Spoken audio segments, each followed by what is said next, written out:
Hey everybody, welcome back to Let's Learn Together. I am your coach Kingmaker, and today we have Preston96 on Ahri versus Brand in Diamond Rank. On the screen is the matchup statistics from League PC from lolalytics.com. We use them as a model to predict the match outcome and give you guys an idea of what to expect. With that out of the way, let's jump into today's video. I really like Ahri as a champion. Her high mobility and moderate damage really feel nice to play. With your first ward, I want to see you drop it over the blue wall or drop it at raptors. This way it provides your team with the information of where the jungler is. If you want this lane to push into you, then stand on the minions and let Brand use his AoE to poke you out. This makes him choose if he pokes you, he pushes the lane.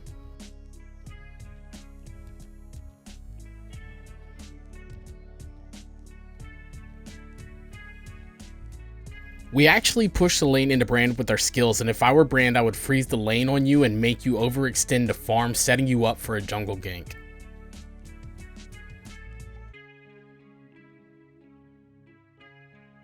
Stop matching his push, let him shove you in and then freeze the lane on him and zone him off. With our jungler calling for assistance, I'd rotate to Scuttle Crab just to provide some cover for Pantheon.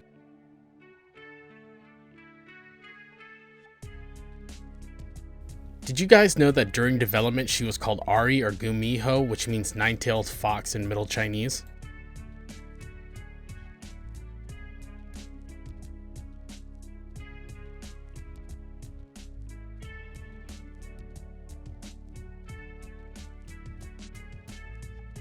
A telltale sign that a player wants to go back to base is that they hard shove a lane. What we do is we catch the wave, and as they are back, we shove the waves into their tower, causing them to miss CS. After we push to the tower, we go back immediately.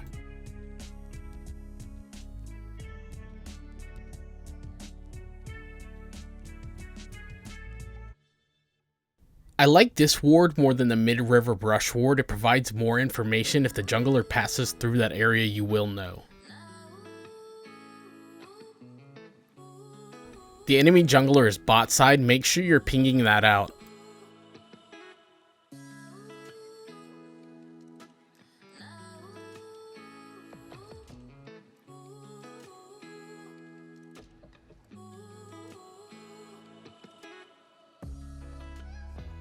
Nice job. We could have played this a little bit better if we held our charm for his flash, because we know that Pantheon is going to jump on him and stun him, so we don't get any positive effects from our charm.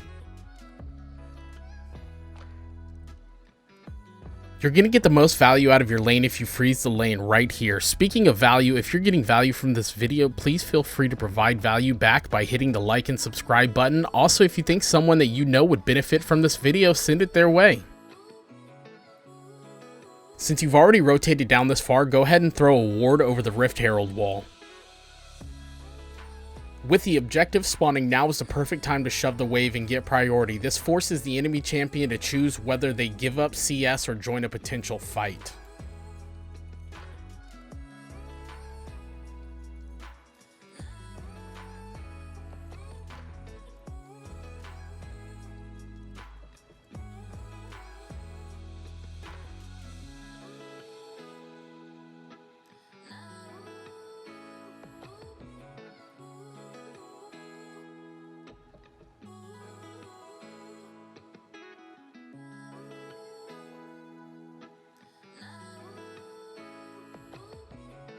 That was a really nice charm. I'm surprised Morgana lived there. Unfortunately, our team gets greedy and decides to tower dive, so we can't get Dragon. Just reset and buy.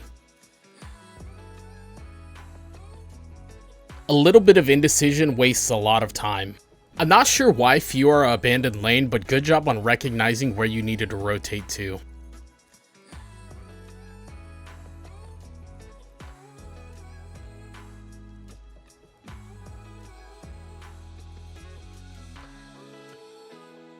We get really lucky here. However, this is the perfect example of why we don't walk in the dark areas.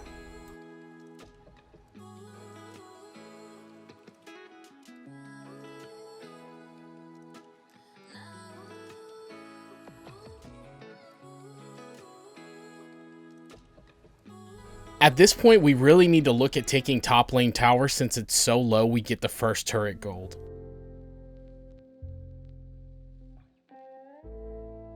Apparently Nasus decides to troll and leave his tower completely unattended. While this is not a bad play, I would personally take the opportunity of Brand leaving to break this mid tower, which I think is a more valuable play.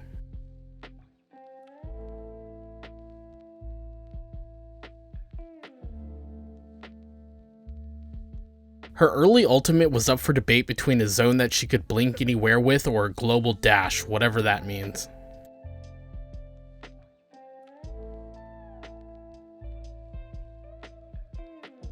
How do you feel about going sweeper here instead of a ward? One thing Ahri is great for is picking off unsuspecting victims who are out of place. If they can't see you, then they're in danger.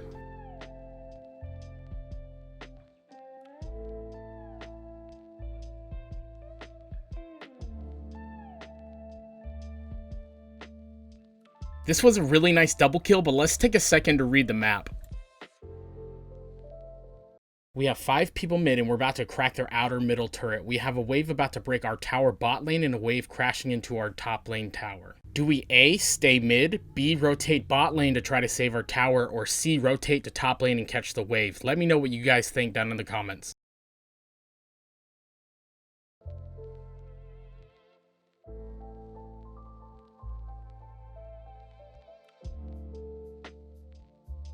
I'd actually like to see you pop scryers over the dragon pit, this way we can sweep for any vision.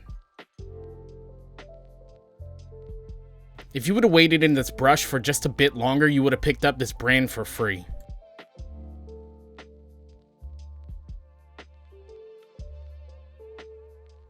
This is a good call to regain prio mid lane, this way your team has an easier time taking dragon and it looks like they didn't need you there, so you're not wasting value by being there. I would probably have stayed mid and crashed the next wave into the mid lane turret just to draw some pressure towards you and away from your team. Don't take the bait.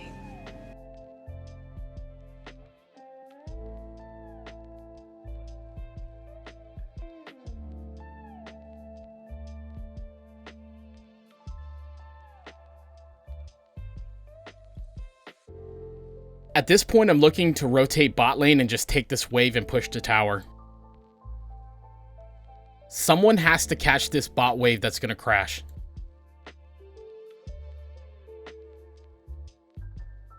Good job on catching it. It would have been a waste to miss all these minions. You have to push another wave or else it's going to crash into your tower still.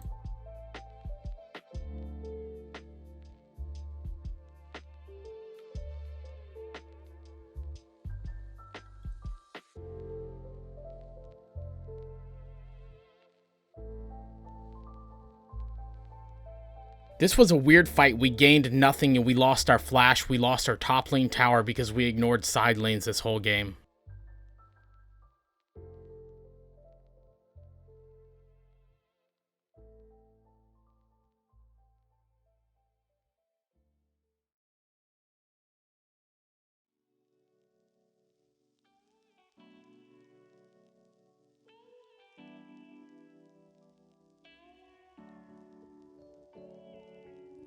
Tenderly placed behind the glass in the case. Pretty as a picture when I pass the place. At 2 in the morning, well after close, still smelling the aroma. You should have held your ult and waited a second longer for your charm. You gave Nasus an opportunity to flash away by using your ultimate. Also, think about the team comp. Nasus, Brand, Vayne, they're all team fighting champions. We are a pick composition with you and Blitzcrank. You don't team fight a team fighting team as a pick comp. Good, we're not going to win this game through mid lane. We have to go into these side lanes and draw pressure away so we don't have to fight a team fighting comp.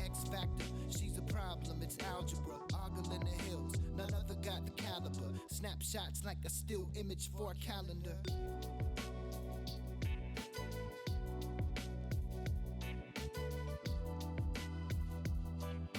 That was really unfortunate. This is why I don't like playing against Brand, and if I do, I take stasis. The enemy team is just trolling. They keep walking into Blitzcrank. I'm glad you recognize that the play is in bot lane, not top. We couldn't get there fast enough to make a difference, and we have a wave that looks like it's pushing into us.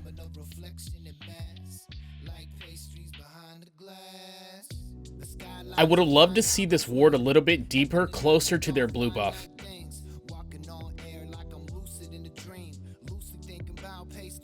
Before we fight, we need to establish priority mid lane by making sure the wave is pushing. Then we have to make them decide, do they answer the mid lane wave or do they fight us? Chances are they will send someone to answer the mid lane wave of super minions, and then we take a 4 versus 5 fight.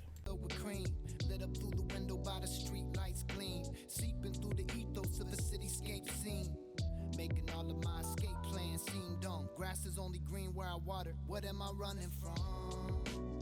What am I running towards? Fuck it, it's too cold for my running shorts.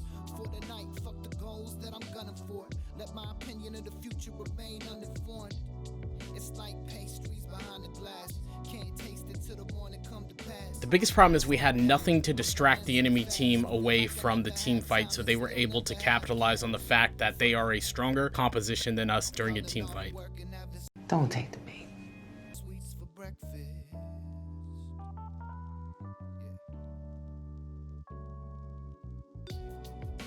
I honestly think you got baited here. If Pantheon never went that way, neither would you. How do you win a game of tower defense against Brand, who has massive AoE damage to clear waves with the enemy team about to respawn?